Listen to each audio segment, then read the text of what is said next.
Sabon pa lang 'yan, wala pang serum. So, maglalagay na tayo ng serum niya. Ready na matulog ang prinsesa. Grabe. Naghahanap ka ba ng mabisang skincare? Ito yung sabon at yung serum ng T-Shell and subok na 'to. Talagang mabisa. So, ito yung sabon ng T-Shell. Bilog siya, makapal, and matagal matunaw. Kagandahan sa sabon na 'to, hindi siya maamoy, hindi siya maano sa mukha. Parang mild lang siya na cleanser, eh, napaka-perfect nito, lalo na pagsasabay ng serum. Siyempre para mas mabisa yung sabon, kailangan mong i-circular motion yung pag-ano niya, para ma-absorb niya.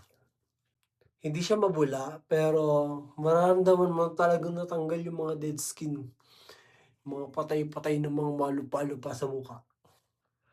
Sobrang refreshing ng sabon ng T-Shell. Ito yung serum ng T-Shell.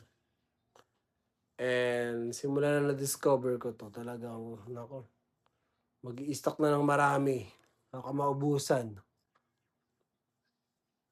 Ang serum na 'to is puwede siyang gamitin sa mga maitim mong part like sa kilikili, tuhod para makapag-bright ng skin.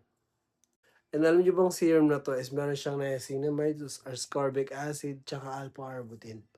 And alam niyo naman yung mga ingredients na yun is nakakatulong talaga maka-light ng skin.